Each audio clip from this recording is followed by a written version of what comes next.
The story of the descent of Kabbalism from its older foundations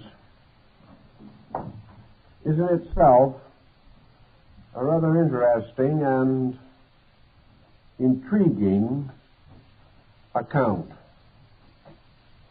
Of course, during the medieval period, from say the 8th to the 13th centuries of the Christian era, Kabbalism was introduced into Europe, probably from among the Arabs, who developed quite an elaborate system derived, for the most part, from the older Jewish mystics. After the Renaissance, the Kabbalists became an intellectual group. They had some distinction and were counted as scholars of importance. Their rising sphere of religious influence, to the degree that this began to affect the interpretation of the Torah or the law, resulted in some mild persecution and considerable ridicule. Both the persecution and the ridicule came principally from Orthodox Jewish people, who felt that a heresy was arising in their midst, inasmuch as many elements of lore and metaphysics came into the Kabbalistic pattern and might be regarded as producing the same effect then as some pseudo-mystical work might produce in modern Christendom. By the 15th or 16th centuries, Kabbalism had really reached its maximum sphere of influence. By this time, it had attracted to itself quite a number of learned Christians. And these scholars became not only faithful interpreters of the Jewish writings, but began to interpret them in terms of Christian religious philosophy. There is no doubt that the principal church theologians of the Renaissance period were influenced by Kabbalism, and it was even taught in some of the Christian theological seminaries. Men of the caliber of Noah von Rosenroth devoted their lives to the study not of the Kabbalah in its transcendental or magical sense, but in its philosophical meaning, sensing that somewhere in this compound was valuable and practical knowledge. With the rise of the modern scientific method in the 17th century, Kabbalism began to decline. But before it passed into comparative obscurity, it mingled its streams with alchemy and, to a measure, the 17th century Rosicrucian mystery. The Kabbalists also gained a new kind of fame, becoming Faustian types of scholars who were supposed to have pacts with demons and to be accompanied by familiar spirits. Many legends and much lore accumulated, and somewhere along the line the infamous 6th and 7th books of Moses were invented. This invention was comparatively recent. In Germany, Kabbalistic books were publicly burned, not because of anti-Semitism, but because they dealt with subjects of demonology and witchcraft. After this situation, Kabbalism in the non-Jewish world almost completely faded from view. The remaining Kabbalists were mostly in the ghettos of European cities, especially in Germany and Poland. And most of these Kabbalists were rabbis, but they were not particularly well thought of by their own communities. They were not the good, orthodox kind of rabbi, but strange, wild-eyed scholars dealing in magic and abominable arts. They were feared, and a certain amount of superstition that has always followed in the train of Jewry gave them a vestige of importance. Many persons regarded themselves as bewitched. Many kinds of magic were practiced in a time when these practices were held to be valid, and when some Jewish magician found himself hopelessly involved in either a genuinely magical or a psychologically metaphysical situation from which he could not extricate himself, he would usually quietly seek out one of these ancient scholars for help and perhaps for delivery from possession by an evil spirit. This situation continued mildly and faintly up to the 19th century. By this time, the entire subject was more or less considered as extinct. Not much was heard about it. We know there were still scattered scholars, a few enthusiasts struggling to preserve what they held to be an ancient, authoritative revelation. But with the rise of modern science, the younger men, both among the Jews and the Gentiles, found little interest in these abstract theories about creation. They were inclined to follow in the ways of Darwin and Huxley and Spencer and explore the new materialistic universe that was unfolding around man. By the last quarter of the 19th century, however, certain reasonable doubts had arisen as to the completeness and adequacy of the scientific position. Science was answering many questions, but it was causing more questions than it could possibly answer. And each new scientific discovery opened a world of mysteries for which no reasonable solution could be immediately found. There was also a gradual sense of fear arising.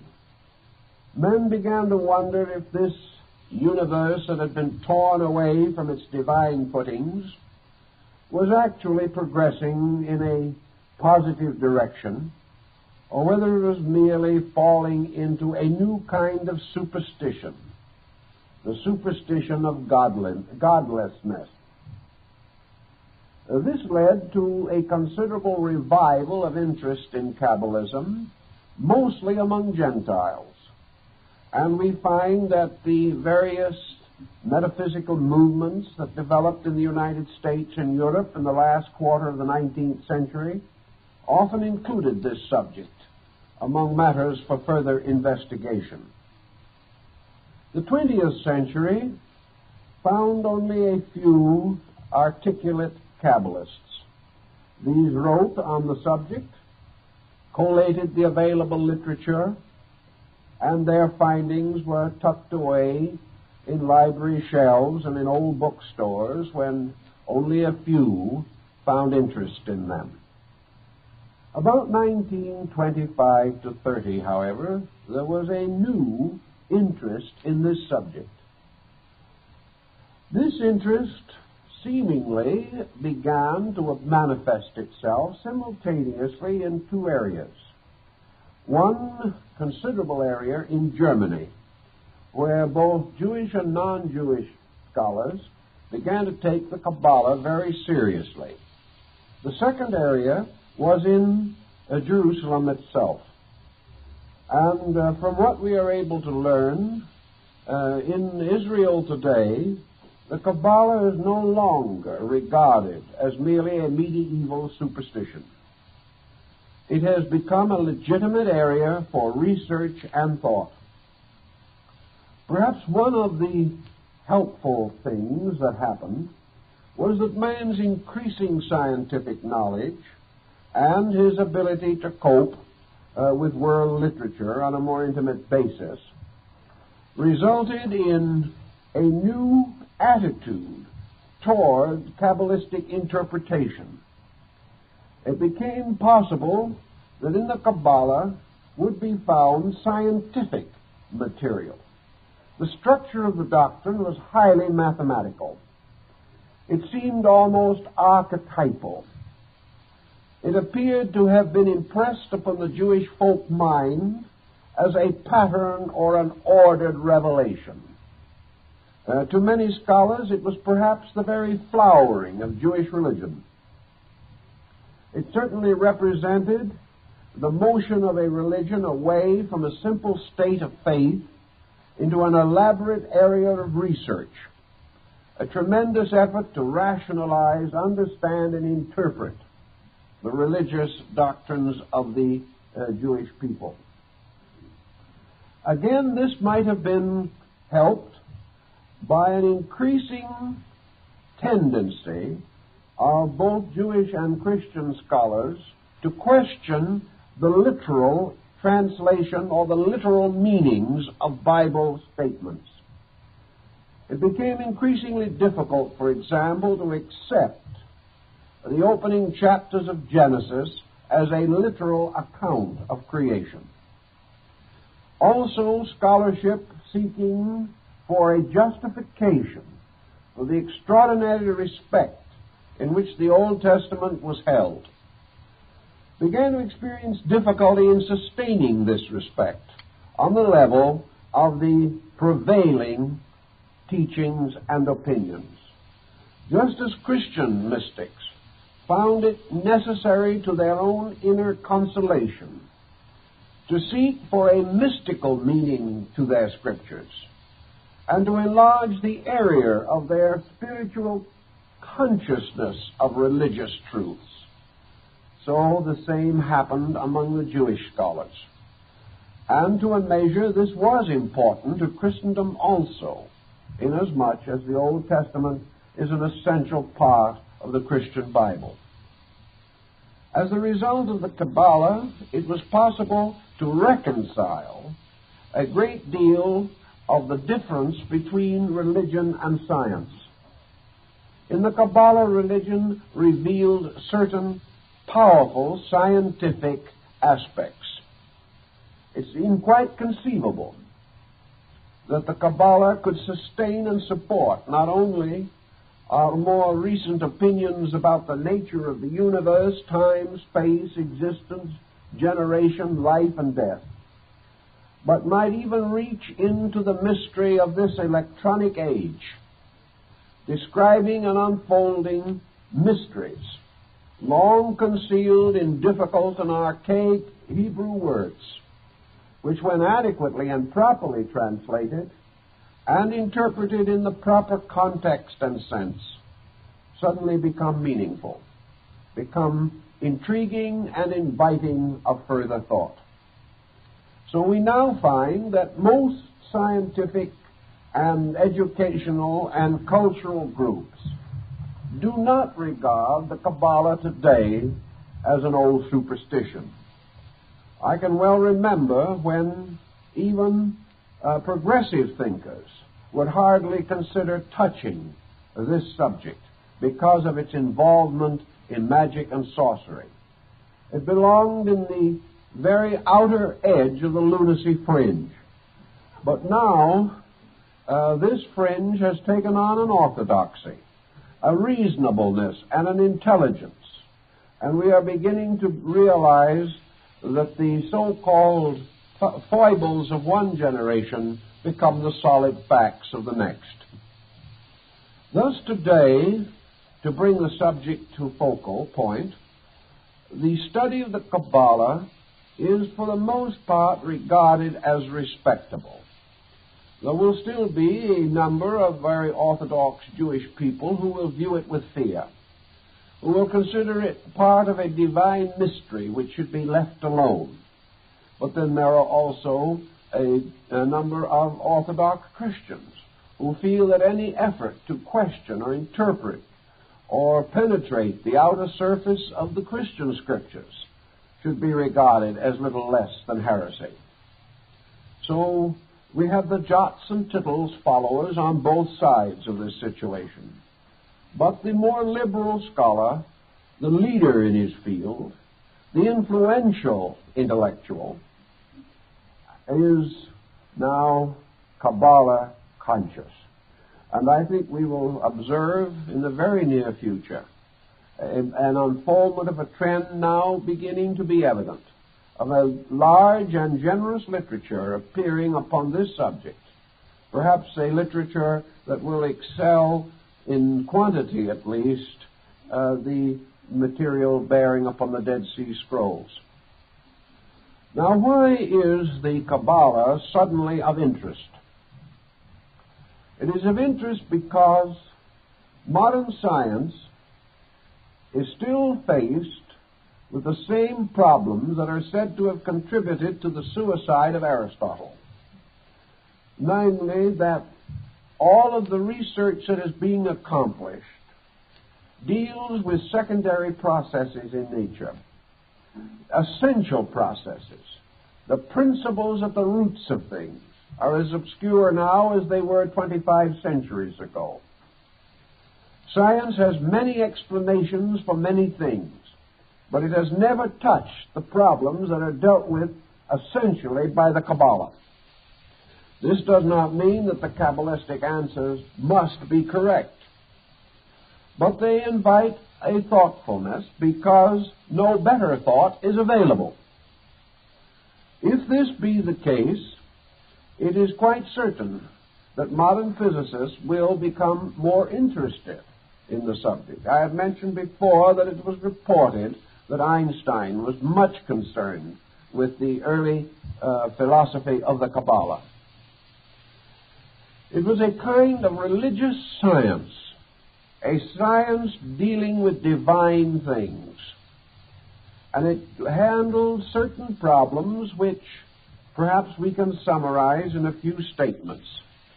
First of all, the Kabbalah, together with most religious beliefs, moved upon the assumption of an eternal God, a being in all things sufficient, an essence, principle, or power enduring and sustaining itself by itself throughout all time and space.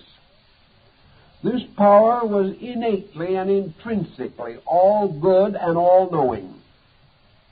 It was absolute and in its authority, and before the face of this one there was no other. Thus, existence seems to emerge from a sovereign intellect, an intellect by its own essential condition and quality, unlimited, unrestricted, and inevitable. So the Kabbalah asks a very simple, direct question that many others have asked, a question with which Plato and Aristotle both struggled, a question which has disturbed St. Thomas Aquinas just as much as it perturbed Socrates. The question is this: how can that which is of itself perfect, in no way deficient in anything, all-knowing and all-powerful, produce from itself a secondary state less than itself? In other words, how does it happen that from an eternal good, that which is not so good can come? How is it, for instance, that any part of creation can be ignorant if it exists within a nature eternally all-wise? If our own constitution is composed of a substance, itself in turn composed of consciousness and intellect, how does it happen that we are able to enjoy so much unconsciousness and so little intellect? Also, by what reason, purpose, motivation, or authority would that which is already all in itself, beyond which there can be no more, why should this enter into a state of creation at all, for any reason, at any time? What can it create that it is not already possessed of in its own nature? In what way can creation be more than a diminishing of the power of that which is without limit and without adversary, without obstacle, without obstruction? The second question that probably the Kabbalists have been most concerned with is the creation of man, the evolution of species and types of life. The Kabbalists were for the most part pagan to the degree that they recognized a universe of living things. The law of evolution perhaps was not so defined by them, but it was certainly inherent in their doctrine and tradition. Therefore, we have the all-good, the eternal Father, producing from himself a being in his own image, empowered with his own attributes, and being actually an extension of himself. The first thing that this image does is to become tempted and fall. Now, what is the weakness in this image? Why is this image unable to maintain its own divinity? And how does it happen that an all-knowing and all-powerful deity permits a creature which it has fashioned in its own likeness to be exposed to a fall, or to fall, when in all substance and essence its condition must eternally be fully known by its own Creator? The next question, that seems to be rather reasonable and logical, then has to do with the problem of the redemption of this creature, the power by means of which this creature is brought back again to the state of its own divine nature. This redemption is a slow and arduous process in which the creature, struggling desperately through the mystery of the creation, must ultimately be reunited with the substance of the Creator. This was an elaborate formula in itself. There were other points, but these are perhaps the dominant ones, and it is still questionable whether science has any answer for these. It is doubtful whether the average Orthodox theologian has any answer. It is very questionable if the various religions of the world today can come together and agree upon even a mutually acceptable hypothesis. This then seems to justify the Kabbalists in their desperate effort to relieve their own minds and hearts of these reasonable doubts concerning the mystery of the divine nature. The problem, then, of the eternity of deity can only be approached in one or two ways. First, is deity actually ultimate, final, eternal, inevitable, and all-powerful? It would seem that one or more of these qualities must be compromised in order that creation can take place. there must be some deficiency in deity, or this deficiency could not result in a deficiency in the creation. If there was an imperfection in deity, then the creature fashioned in its image might also be imperfect. If there is an imperfection in deity, the process of creation itself might be imperfect, or subject to certain accidents or circumstances which were beyond the control and government of the divine power. Obviously, this solution invites only a doubt about deity and begins to reduce or limit the power of deity. Some groups, even among the Kabbalists themselves, tried to wave this question aside with the simple concept that the nature of deity is unknowable. Therefore, the circumstances incident to the beginning of existence are simply incomprehensible by man, who must accept that which he experiences and observes, but cannot attempt to analyze the ultimate causes for these experiences. The second solution to the problem perhaps was most essentially Kabbalistic. It is actually innate in the Old Testament, because the deity of the Old Testament is essentially anthropomorphic.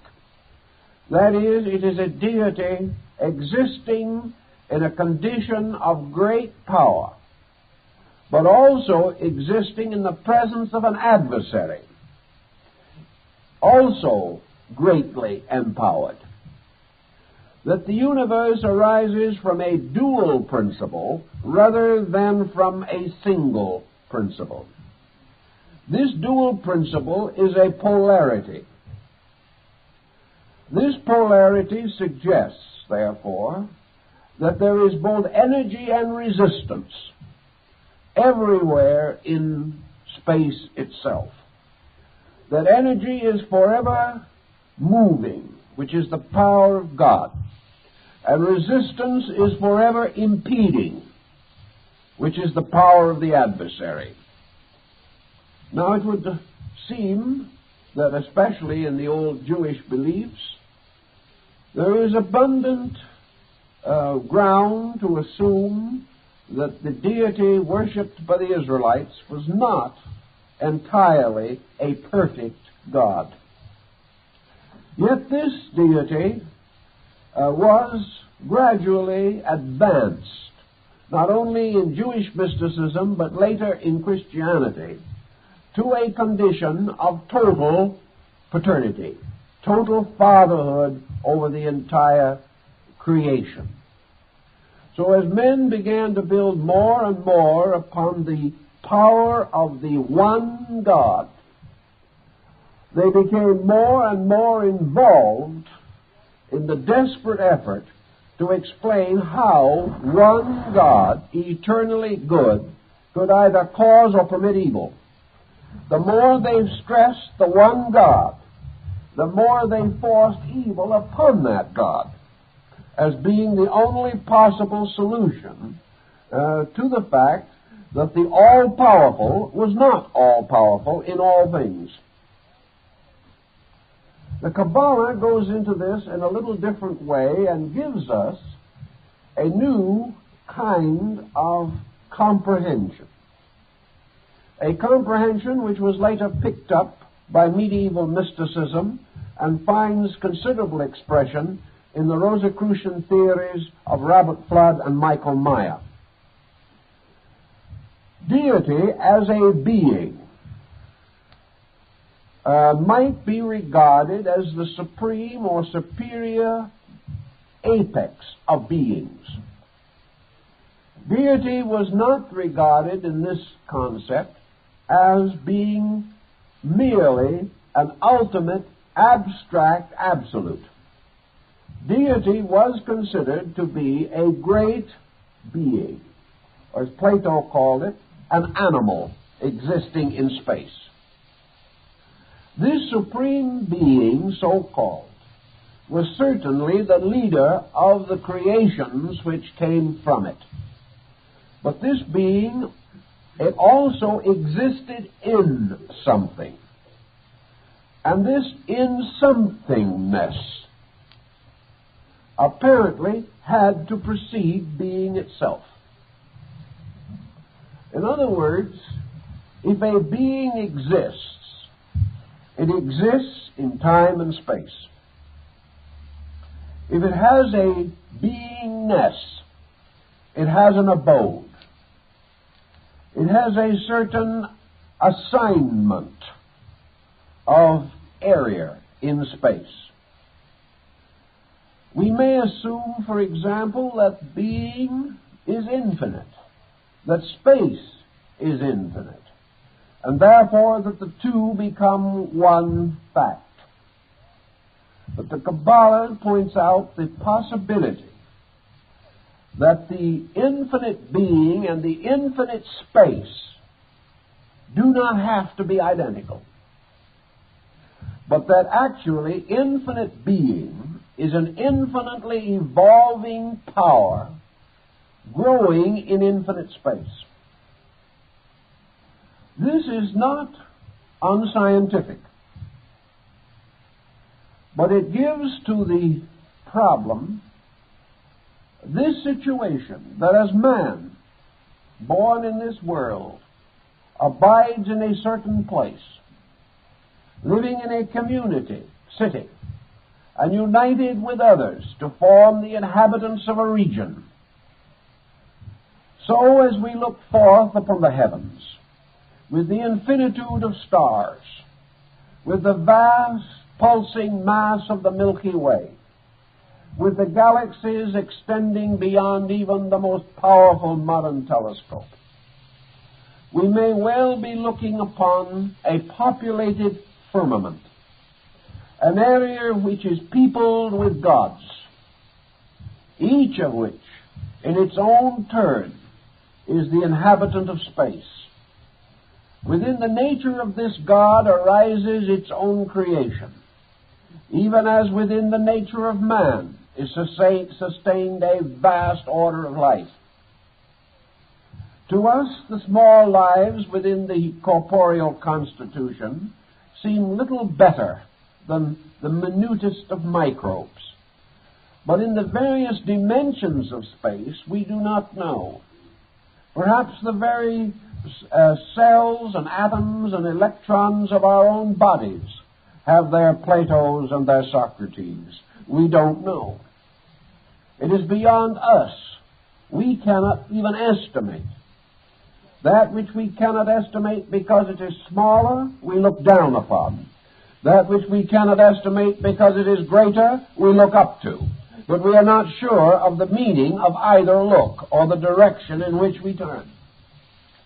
We are not sure that bigness is the secret or mystery of authority, or that smallness is the true indication of humility. These factors may be completely arbitrary, created by our own minds, and having no meaning or existence outside of the intellectual processes of the Homo sapiens. This, then, caused the Kabbalists to contemplate a very interesting thought.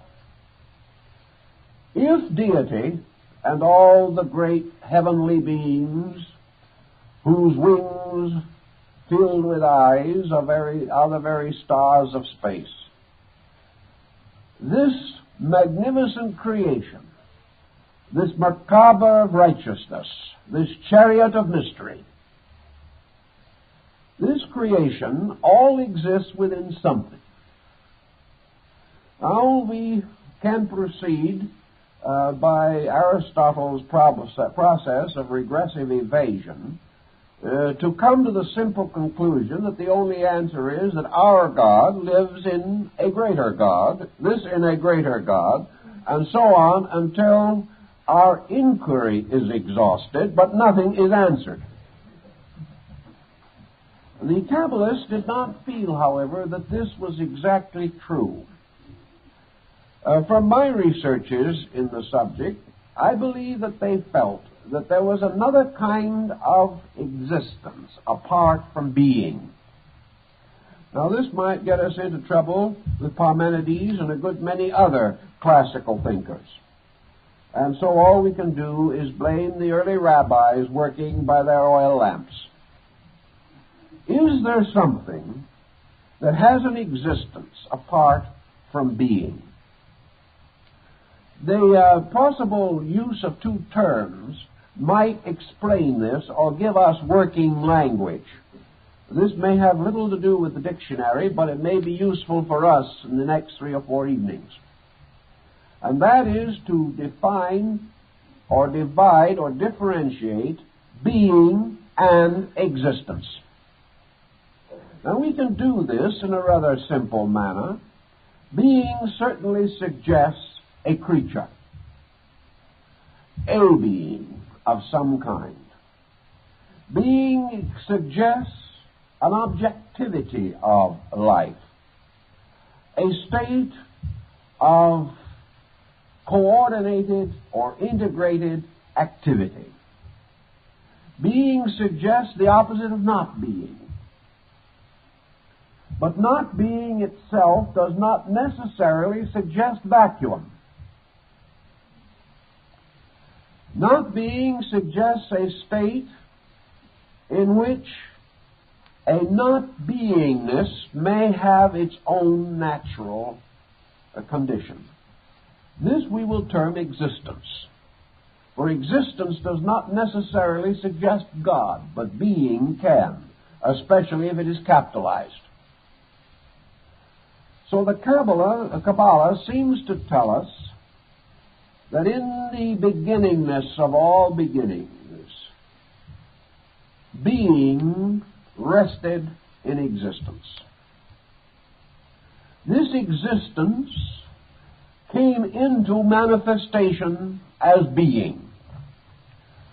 But this existence is not merely another kind of God that must keep on retiring into some higher order of hierarchy until it goes beyond reason or intelligence. This existence is simply the infinite potential of life, energy, time, and space. Now, these in themselves do not have to be persons. They can be like the surface of a vast ocean. They can be rich in substances and even in essences. But they may have in themselves no self-awareness as we know self-awareness. This existence may slumber forever. And there is something very reminiscent of it in the more rarefied strata of higher Buddhism, where it seems to come very close to the Mahaparinirvanic state. This state, as Buddha himself tells us, is a continuance with non-existence, as we know non-existence, non-beingness. It might almost be called a kind of existence without being, going on and on and on. Now, this in itself doesn't solve too much, but perhaps it gives us a kind of wedge. And this brings to our attention some of the earliest speculations of the Kabbalists, as set forth in the writings of Rabbi Akiba, and later the writings in the medieval period of Isaac the Blind. This essence-ness, like the ocean, cannot be regarded as a god. Even the Greeks had to create an ocean deity and give him domain over the seas. The deity ocean was not identical with the physical substance of ocean. But what was it that dwelt forever? Not as a being, but in existence, indivisible from it, innate in it, continuing through it. Something that had its authority from the infinites beyond the infinite. Something that was old before gods were fashioned. Something that goes on like the strange antiquity of race, so that all men are descended from an old line that goes back to a dawn which cannot be measured.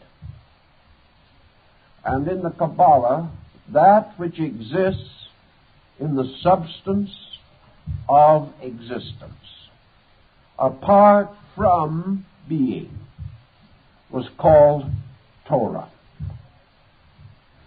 Now, in Torah, we have usually the concept of the law. We are of the opinion that the term Torah should be applied to the Pentateuch, the first 5 books of Moses, and sometimes the 6th volume. Not, however, the 6th or 7th book which I just mentioned. This Torah, to the Kabbalists, therefore, was nothing more nor less than the absolute, immutable law of existence. A law which both gods and men must obey. A law from which even the creating power could never escape.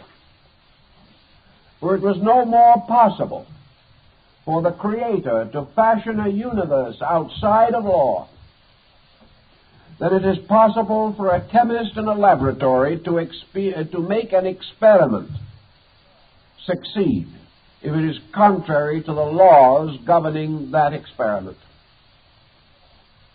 Thus the law becomes, to a sense, existence. The law is not a person, nor an intelligence as we know it, but the intrinsic, inevitable pattern in energy. It is something which we all must use. It is something that is present in every compound to integrate that compound. It is not the life in the compound, but the pattern determining the fact of the compound. This law can be, and sometimes was, considered to be equivalent to the will of God. But according to perhaps some schools at least, the will of God was only the obedience of God, by means of which deity moved only according to that law, by means of which all motion, movement, or existence must be regulated. This law, then, was the tremendous sleeping giant.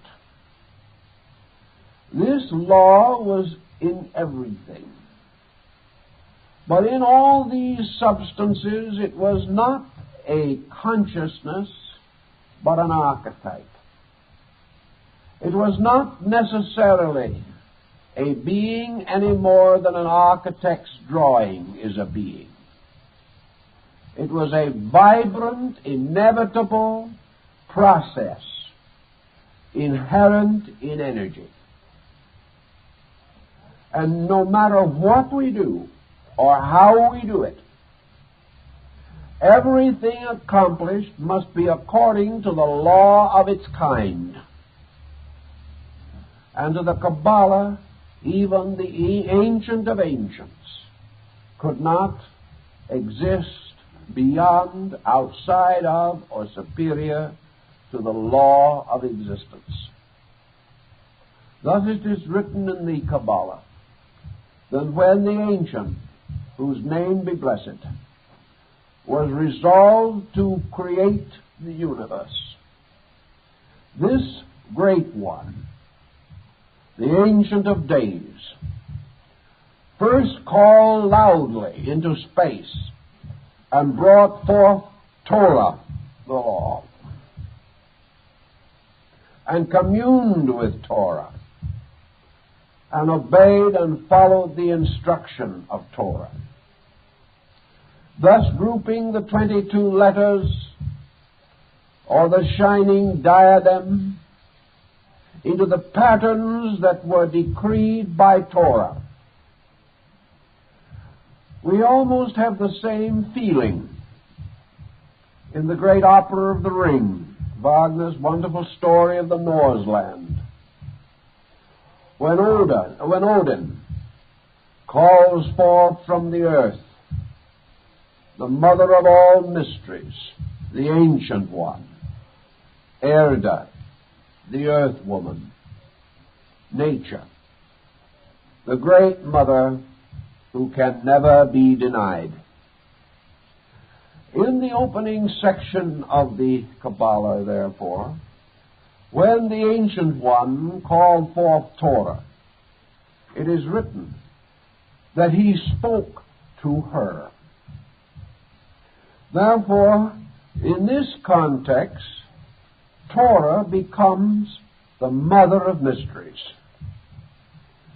Torah becomes the mysterious, invisible, silent partner of God. And it is Torah that reveals to deity the maximum of its powers and prepares or ordains for it the processes and procedures which it shall follow.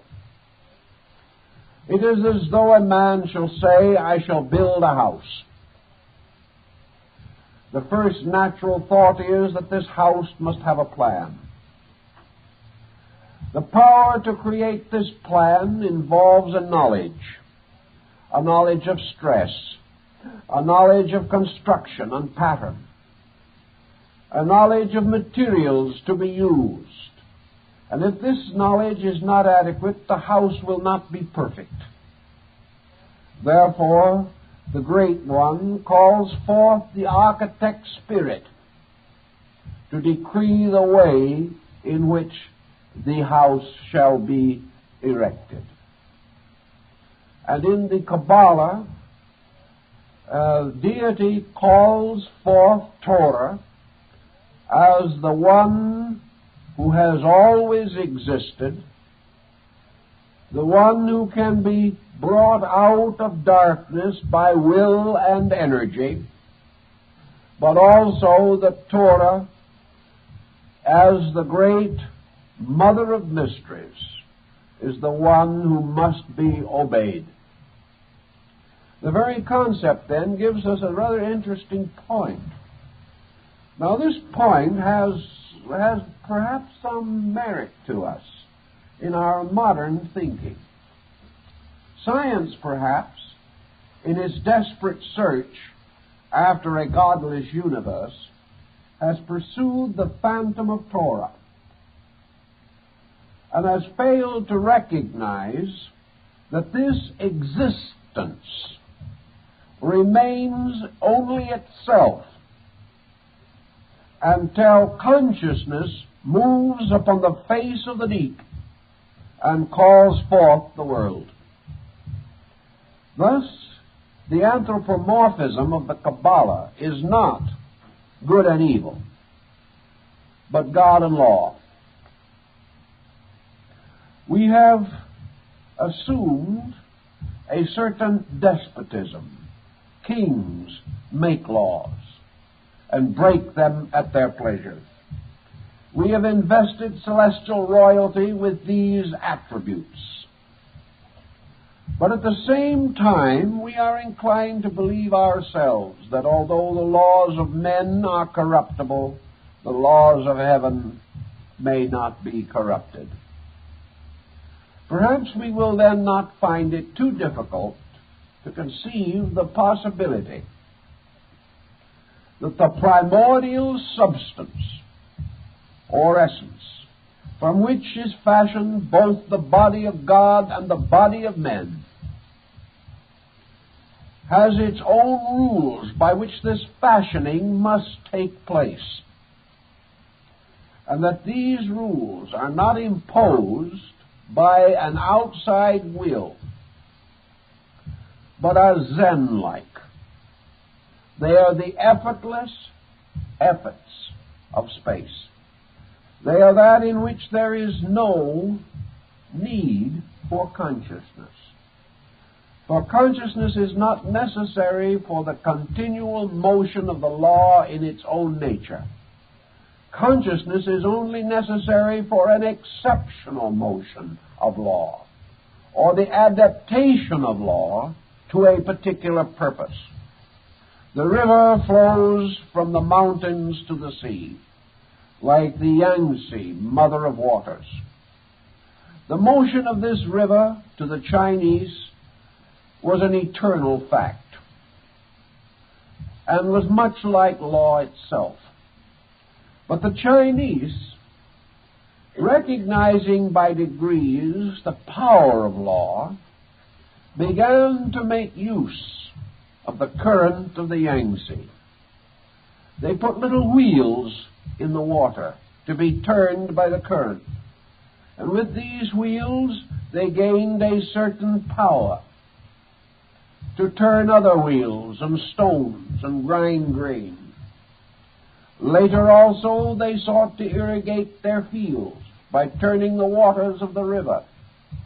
They created dams and channels.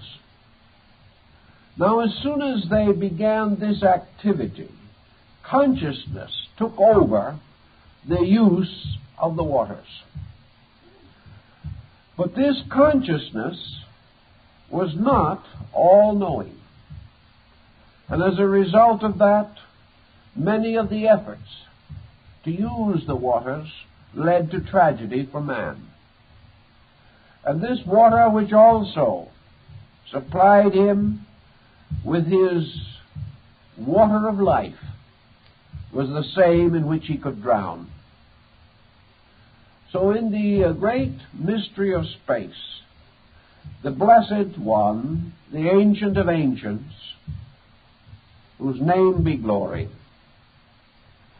as the sovereign conscious intellect,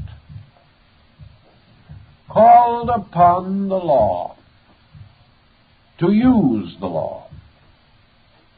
And the law, in its symbolic sense, made a covenant with the Ancient of Ancients, and said in substance, not verbally, but in principle, obey my rules, and I will make you the greatest of the kings of the world.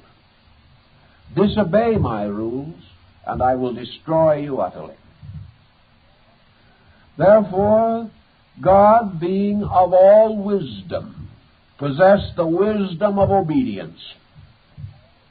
God, being all good, used law only for goodness.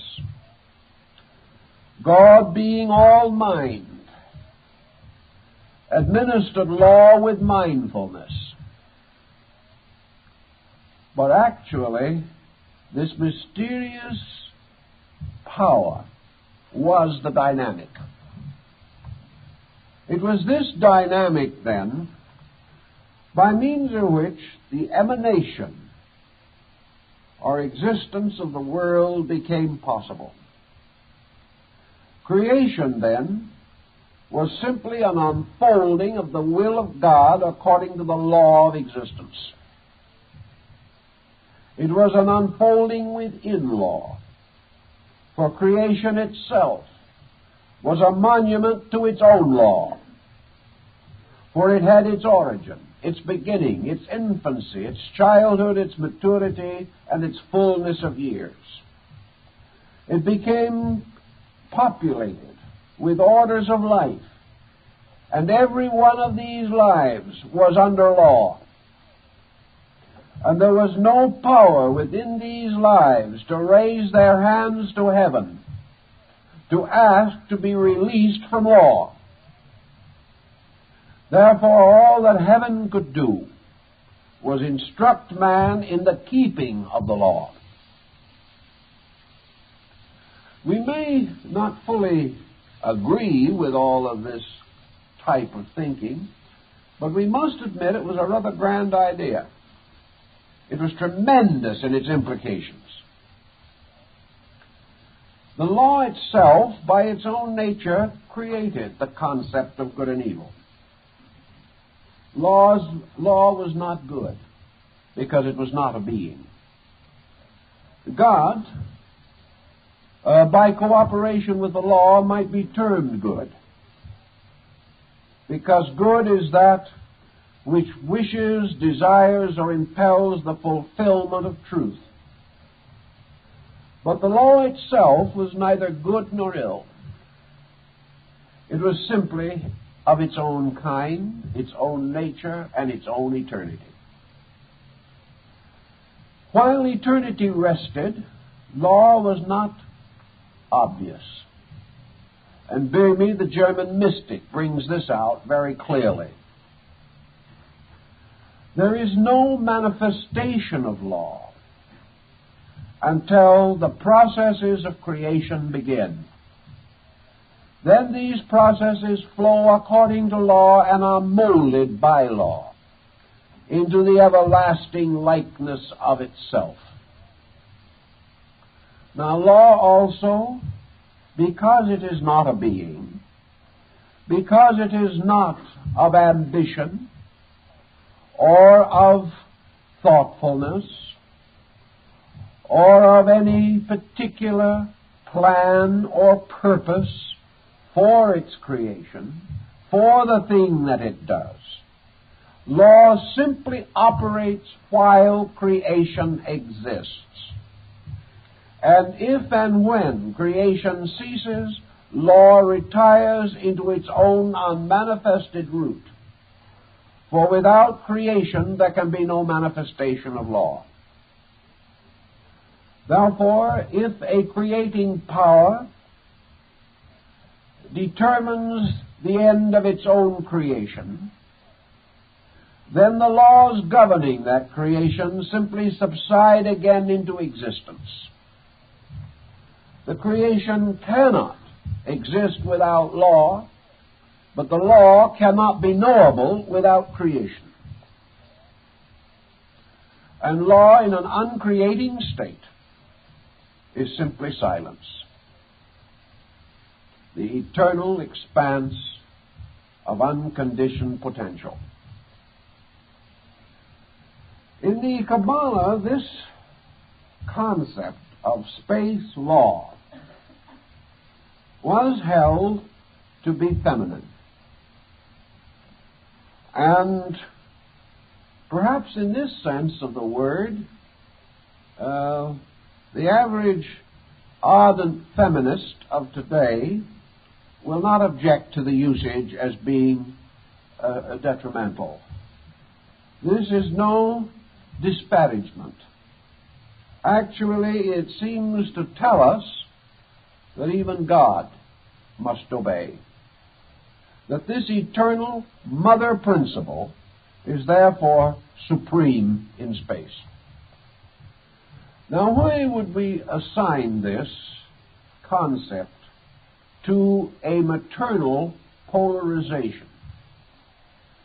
Obviously because the existence of existence itself sets forth the area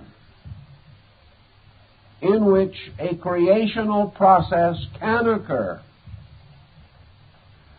and the operation of will upon no man hath ever lifted. So the veil of space hides within itself one half of the Torah. One part of the law is always revealed and the other part is concealed. And even the Ancient of Ancients was not permitted to see the hidden half of the law. Again, like Odin in the Nordic mysteries, who was not able to read in the works of the Norns and the Fates the mystery of his own destiny.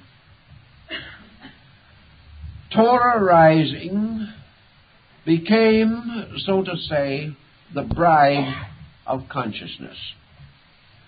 They were united in a strange, mystical, magical betrothal. And out of this union there came forth the radiant power of a new being, inwardly invested in law, outwardly invested in glory. And this new being now stood triumphant as the great archetypal androgyne, the Father-Mother, the Ishvara of the Hindus, the one who was able, therefore, to create totally from itself, because it had already united within itself the two great polarized attributes of space, being and existence. Torah also plays another interesting part in the story of the Kabbalah. Torah, in substance and essence, is forever concealed. But by the very act of divine creation, Torah is caused to become revealed. Therefore, that law which in its substance is hidden is in its manifestation revealed through all creational procedure. Thus one may behold the veiled form of Torah in the mountains and in the oceans and by the shores of the sea. Torah is shown to us in the turning of the wheels of industry, in the building of our great institutions, in the laws of policy and statescraft. All of these are but the gradual revelation of Torah. For that which is revealed by the process of creation is the immense pattern of framework laws upon which creation hangs, and without which the conscious being is unable to fulfill its own purposes. We have the same again in the mystery of the microcosm. Man, coming into birth, according to the Kabbalah, came into manifestation as the result of the uniting of consciousness and existence in the form of the energy fields of its parents. And where these fields met, a strange vacuum, which was actually a blending in perfect equilibrium of these two principles, formed the door through which the soul entered into generation. But once it was born or conceived, this soul begins to manifest the law. And the law of existence begins to take shape in the embryo. The law of existence begins to fashion the bones and the sinews. The law of existence, as the great architect, designs the whole strange compound fabric of our bodies, our emotions, and our minds. And finally, when man stands forth, his consciousness is still hidden, but the law that fashioned him is revealed. It is himself. Yet this law is not a being. Man does not say to his bones, obey me. Man does not say, I will have them differently. Man says, these are my bones. This is my flesh. Therefore, these are my attributes, and with these I will labor. So man accepts the pattern devised by law, brought forth by law, guarded by law. And he must go further. He must give his final allegiance to this law. For if he corrupts it, breaks it, or violates it, then the power of his consciousness to function is correspondingly diminished. This, applied to the macrocosm, or to the workings of the great face, the macroprosophos, means that in the same way,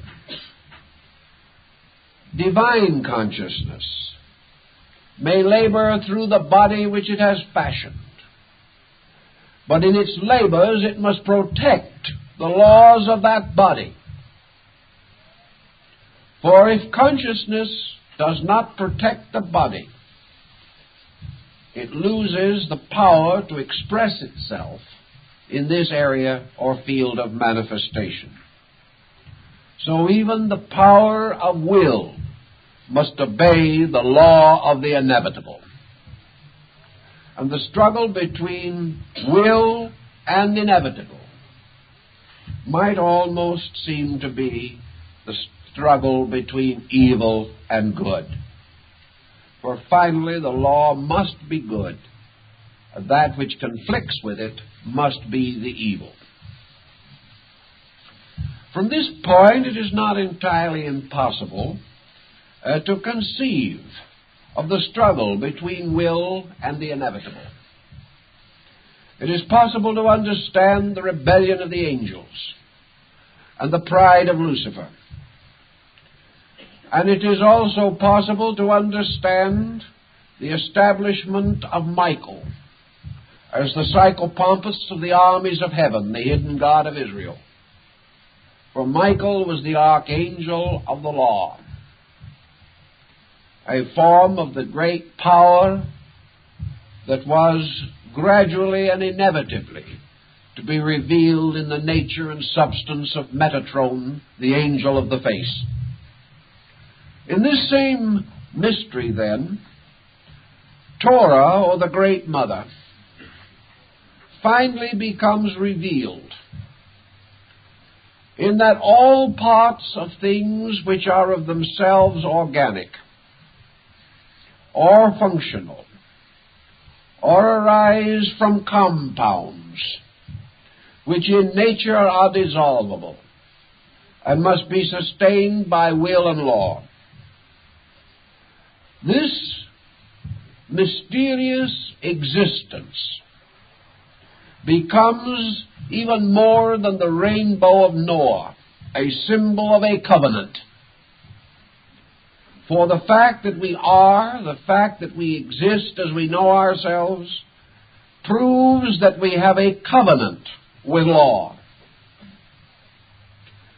And it is also the same type of proof which, by reverse, outlaws the lawless and causes them to vanish from the face of the Lord. When, however, the law is carried forth in glory, not a glory luminous because it is constantly emanating visible splendor, but glorious in the sense that it is not necessary, as Lord Bacon says, for God to convince man by extraordinary means, inasmuch as the most ordinary means are themselves sufficiently magnificent. This concept, therefore, is that the glory of the Lord, or the glory of the law, is made manifest in all things. It is present everywhere. It is present in the growth of the tree and the rising of the sun. No exceptional glory is necessary that the law may be revealed. But the revelation of the law was given its own symbolic form. And when Torah, the mother of mysteries, had become invested in the eternal and inevitable forms of things, in the infinite diffusion of the evidences of law, everywhere operating, everywhere uniting in a wonderful symphony of coordinated purposes, when this glory strikes upon the consciousness of the mystic, when he is suddenly filled with the wondrousness of it, it is then said that the glory becomes Shekinah, and that the Mother of Mysteries is known before the face of the world as the Mother of Splendors. And the Sefer HaZohar, the Book of the Splendors, is therefore the book of the splendors of the glory of the Shekinah, the splendors of the revelation of the law, the revelation of the silent mother at the root of life. Now, if we realize this interpretation of the Shekinah, we shall know why it stood as a column of smoke by day and a pillar of flame by night, and how it led the children of Israel out of bondage across the mysteries of the Red Sea and finally to the Promised Land. The glory of the Shekinah was the covenant, the proof that the way of Israel was the way of righteousness, and that the children of Israel were obedient unto the Lord. This glory of the Shekinah, according to the medieval Kabbalists, is peace among the peoples of the earth. It is the good crop rising from the ground. It is fertility, the laughter of children. The Shekinah is faithful men, not only bending their heads in prayer, but bending their backs side by side in the service of each other and the common good. The glory of the Shekinah is that peace, order, tranquility, by means of which is revealed that that people have kept the law. Therefore, happiness is a form of the Shekinah's radiance, reserved for those who have fulfilled the doctrines which are of old. If, however, man breaks his covenant, then the Shekinah's glory fades, and man wanders in darkness and in the desert of waiting, and he knows not where to go, for the face of the Lord is turned from him, and he dwells in evil. This symbolism, while again it is rather a poetical extension of ideas, suggests more meat than might first appear.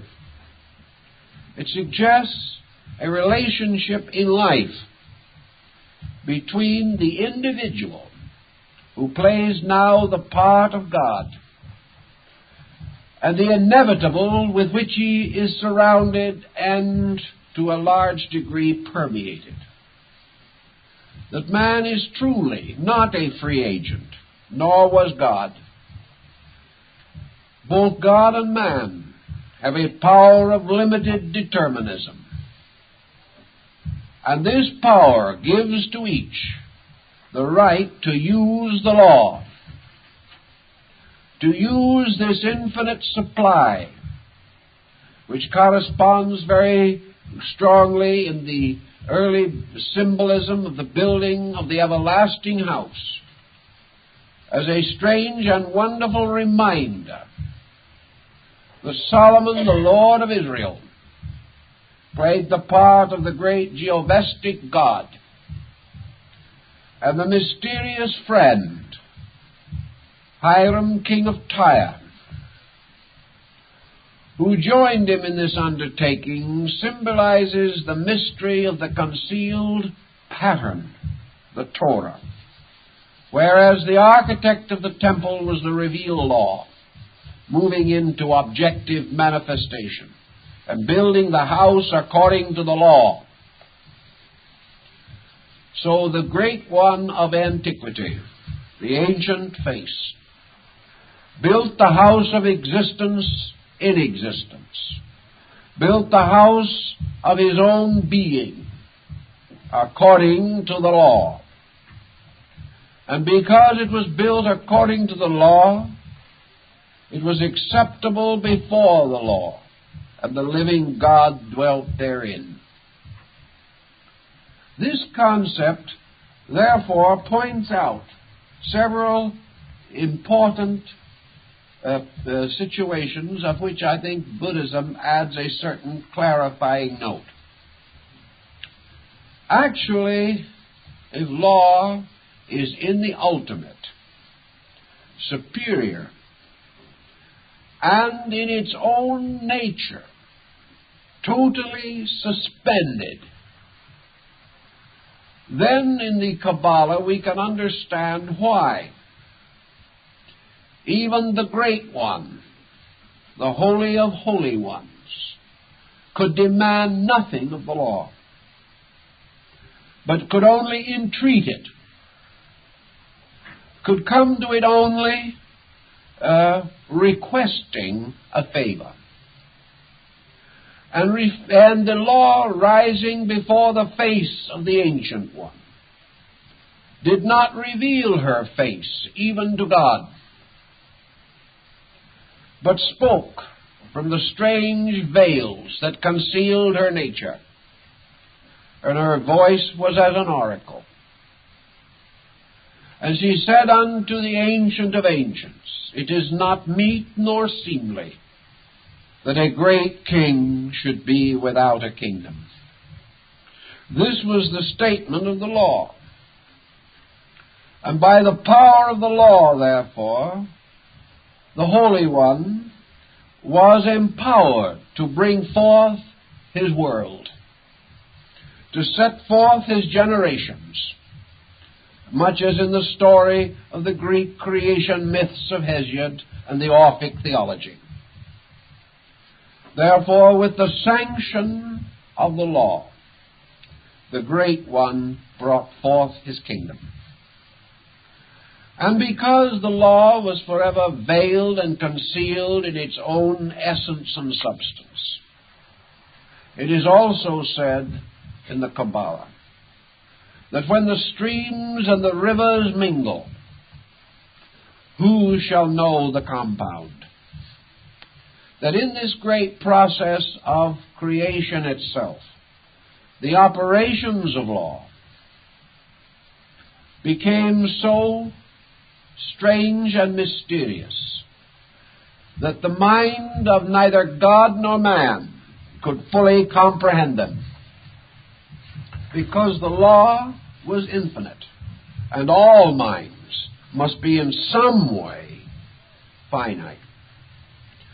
The law was infinite, and even consciousness, because it was consciousness, could not be unconsciousness, therefore could not be complete. Therefore light, by its very nature, cannot be darkness, and the mysteries of the darkness cannot be known to the light. For wherever the light goes, it hides the darkness from itself. This is a very interesting point, for it tells us, therefore, or causes us to come to the comprehension that in the processes of creation, the mystery of the interaction of consciousness and existence, universal will and law, resulted in a series of intermediate conditions, conditions in which one condition imposed itself upon another. The attributes of one law impinged upon the manifestations of other laws. And there arose a vast net of lawfulness. This net was not evil, but it was the strange interweaving of infinite law in its infinite manifestation. And this strange and wonderful interweaving brought with it a strange complexity in which life itself could not quickly untangle the threads of this snarl of cosmic process. So that even man today, where the analogy is always brought back to man in the Kabbalah, that man himself, though of the greatest righteousness and of most saintly nature, even Moses himself, could not in all things keep the law. Therefore, being unable to fully comprehend that which was in excess of its own comprehension, man inherited the mystery of death. For death is merely the ultimate incapacity of the conscious being to achieve an absolute harmony with the eternal pattern.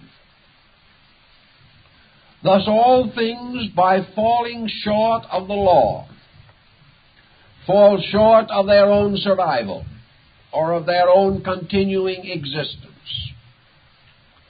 And through their falling short of their own perfection, they are therefore subject to the infirmities of imperfection.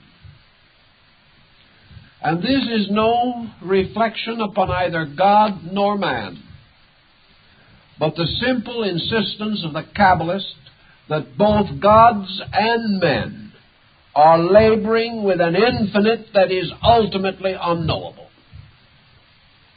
But that this infinite, instead of being a person hiding knowledge, or a being suppressing its own good, is a vast network of available energies, by means of which creating powers on all levels, whether a God creating a universe or a musician writing a song, all these things come out of this infinite reservoir of potential. But there is no being that knows the end and substance of this reservoir. Therefore, there is no being that can absolutely and certainly and infallibly determine the ultimate purpose of law. This is concealed within its own inevitable nature, and its veil no man can raise. The path of virtue in the Kabbalistic way of thinking is therefore the path of gradually increasing intelligent cooperation with law. It accepts the absolute autocracy, not of an arbitrary deity who hardened Pharaoh's heart, but of a principle beyond which there can be no appeal, the absolute existence with law co-eternal with and in itself. This, then, out of law is the infinite productivity. All forms emerge from law. All patterns, devices, structures arise from law. Both the body of God, which is creation, and the body of man, which is the microcosm. Because, therefore, this existence is the womb of all things, it is the Great Mother. For all seems to come forth from her, and abiding its time returns to her again. Most ancient peoples had this belief, and they regarded the mother principle not merely as negative or matter, but as the infinite world-bearing existence, within which the seed of conscious being was sowed and brought forth the vast majesty of the cosmos. Now, what does this have to say in terms of modern thinking? Do we have hold of anything that might be valuable to us? Is there a reason, for example, why we should differentiate between atomic energy and God? Is there any reason to assume that this vast exploration of space has as its ultimate end the discovery of a being, or has this exploration for its assumed end the realization of the dramatic archetypal pattern of inevitables by which all things are governed? Has this modern search, therefore, on a scientific level, revealed to us certain, we'll say, aspects or attributes of an interlocking structure of inevitable principles that cannot be violated? The violation of these principles is a sin against law, and in a sense, a crime against man. This violation of principles is also a continuing detriment to universal consciousness. Universal consciousness, however, according to the Kabbalah, cannot step in and by a gentle gesture of its spiritual scepter nullify man's violation of law. The Kabbalah, therefore, now has at least a working hypothesis to explain why deity cannot suddenly terminate the lawless state of man. A big theological situation can be built upon this. It becomes the only reasonable answer that the old Kabbalists at least could devise, for it was the only answer which did not compromise the essential goodness of deity, did not in any way reflect upon the reality of virtue, and at the same time did not cater to any form of the delinquencies of created things. This concept sort of left everything honest. It did, however, achieve this end by assuming that there was a pattern co-eternal with God and not identical with God. The anthropomorphism raises its head again, but of course in a very highly abstract way. We know that Buddhism, of all the religions in the world, laid the greatest stress upon law. Buddhism went almost so far that one or two Western scholars have said Buddhism has no God, but if there is anything that may be likened to a God in the general reverence of Buddhists, it is law. For them, law is that which God is to the followers of theistic faiths. Buddha made a great point of the complete and total obedience to law. In this he broke from Brahmanism and the worship of the Hindic divinities. Brahma appears in Buddhism, but in a subsidiary capacity. Brahma as deity and as consciousness in space in Buddhism is subject to law, which of course is an interesting phase of Eastern religion. But ultimate release is not found by pleasing God, but by obeying law. Only in this obedience can truth be achieved. But the byproduct of the obedience to law is that deity is glorified and made satisfied. Therefore, man adds to the glory of God by obeying the law. This would be very similar to the Kabbalistic position. Buddha now also goes on to explain that involvement in law is existence as we know it, and that as soon as the being becomes disentangled from the mysterious interoperation of the skandhas, this being slowly disappears.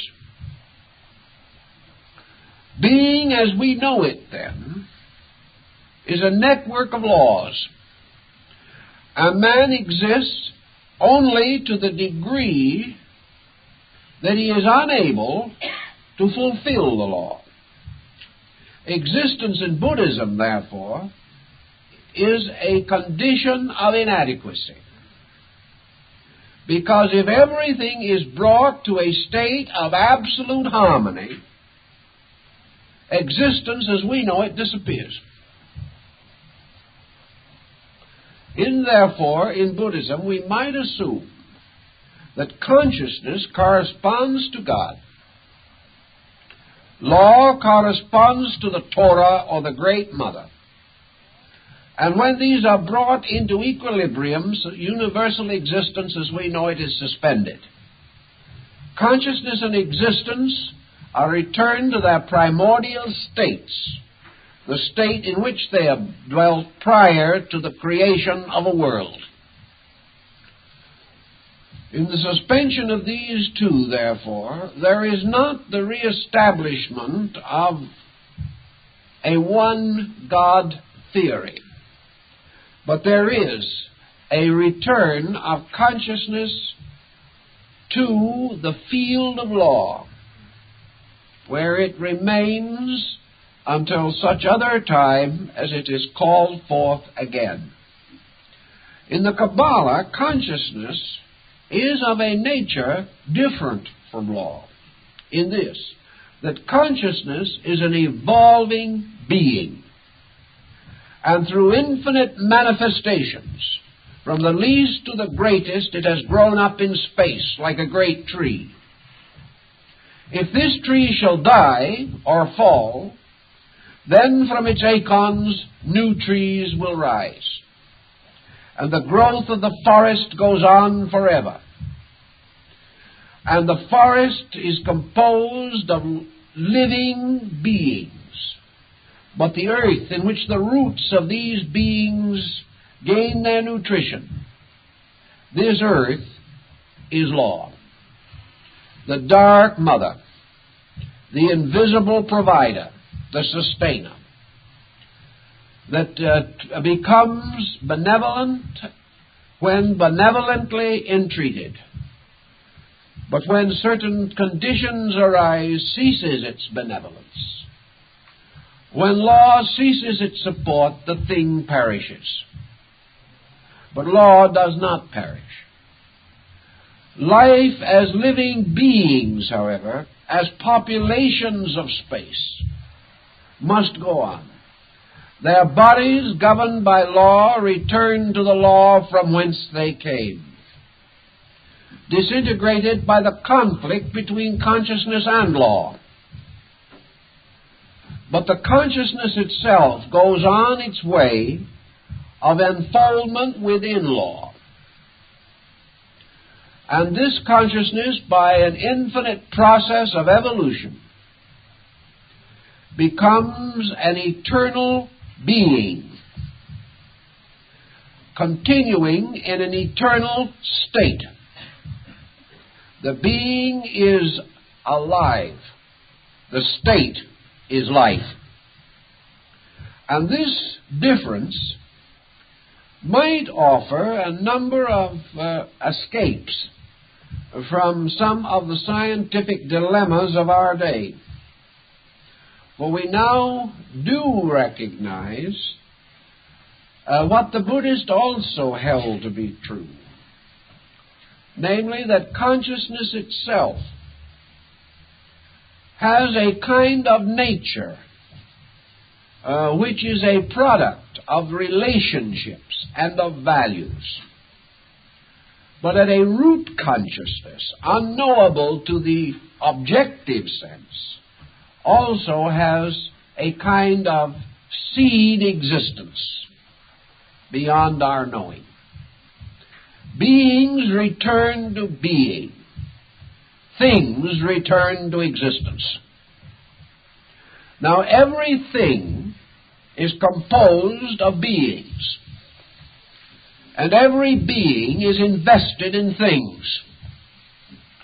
The pattern is immensely complicated and involved, but the separation of forms by the various decays and disintegrations of existence is merely the clarification of basic classifications.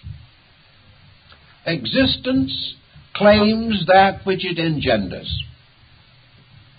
Being calls for that which it gave. Therefore, all existence returns to the principle of existence. All living things to the principle or being of living things. In primitive times, our remote ancestors described this situation as return to God and nature. And in the funeral service, we say that we return to the earth that which belongs to the earth, and to God that which belongs to God. This, however, was not the full meaning in the ancient commentaries of the rabbis. For to return something to the earth was to return it to the support, to the substance, to the great matrix, to the firmest and most enduring of all things.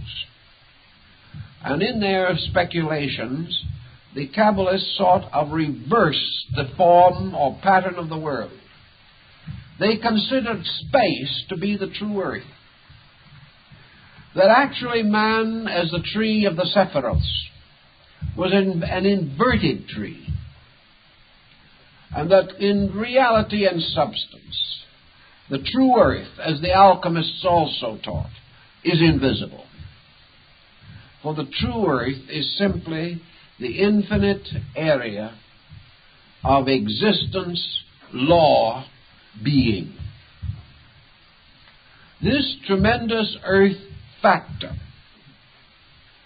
tells us definitely that every compound must truly be dissolved, and that everything that is controlled by law escapes law only by its own disintegration. The moment the pattern is no longer present, the law ceases to be manifested. And as Buddha points out, when all laws cease to manifest, then the nirvana is achieved. All conflict between structure and principle has been overcome. In this same concept, therefore, deity is now presented in a slightly different situation. And we begin to sense the significance of the Messianic factor in its relationship to law. We have a polarity now consisting of the Ancient of Ancients, being, and the Torah, existence. And when being and existence unite, they produce creation. But what is the only begotten of the Father? What is this mysterious something that arises also in the union of God and the law? In all the Greek and other classical schools of philosophy, there was this mysterious being corresponding in the Sephirothic system of the Kabbalists with the point of Death, where the vertical and horizontal bars of the tree cross. This mysterious other beingness that comes into existence, the Son of Man and the Son of God, the mysterious Messianic power is there and is present as an intercessor between being and existence. An intercessor between the inevitable of the divine will and the inevitable of the immutable law, and the inevitable that these two shall conflict. This principle is not compromise. It is a principle of mediation. It is the Gnostic aeon of the Sota, which stands glorified between the Ancient One and the splendid form of the Virgin Sophia. Again, the Mother of Mysteries. In this struggle, then, between man, let's say again now, as his will to create, and man as laws operating through every bone, sinew, and nerve of his body, which cannot be violated. There has to be some kind of a middle ground here. The ancients regarded this as the soul, the firstborn of heaven and earth. And the psychic factor has still remained essentially a mystery. And in the Kabbalah, the mystery of the soul was given a great deal of a very patient consideration. But being naturalists by their general thinking, and rather practical people in spite of their broad abstractions, the Kabbalists took a simple example from their own way of life. Here is an individual, a consciousness we call man. Here is, we will say, resistance. Force, power, will, energy, meeting resistance. The resistance of circumstance, or on the higher level, the resistance of violated law. For when man violated the law, Torah rose in anger to the face of the Great One and demanded that the lawbreaker receive appropriate punishment. Just, of course, as Juno was forever plaguing old Jupiter, and no one was quite able to make out the meaning of the legends. Between, therefore, a consciousness and the immutability of law, a pattern was set up. This pattern was created for the primary purpose of bridging or reconciling the opposites. This pattern must be the immortal mortal, must be the world hero, must partake of consciousness, yet also must share in the mysterious mortality of the law. This being must achieve its strange position through experience. Here we have the two great powers abiding together. God as being, the Torah as law, each from the vast pinnacle of its own aloofness, pouring its resources upon the mystery of creation. Yet, the solution to the mystery, the ultimate solving of the riddle, is only possible to some creature that stands in the midst of creation itself, and therefore experiences in itself the operations of these two sovereign powers. The purpose of this concept was that man should occupy that place, that man should worship God and keep the law. In this sense, however, a kind of archetypal man was devised. For man himself, as a principle of equilibrium, must also bear witness to the chemical compound of will and law. This mysterious power of mingling of will and law produced what Bhumi termed the great patience, the strange power of the waiting, that which patiently and inevitably overcomes the mystery of the struggle between consciousness and law. And this mystery is the psychic integration of mind and emotion. For by mind, man seeks to conceive of the nature of God, and by emotion participate in the inevitability of law. Therefore, man may feel the law, and he may know the God. And out of the blending of feeling and emotion, feeling and thought, therefore was created a psychic entity, an experiencing mind, the mind of the great pity, the mind that was aware of the sorrows caused in the confusion of the middle distance, the mystery of the aeon that died for the aeons in the Gnostic philosophy.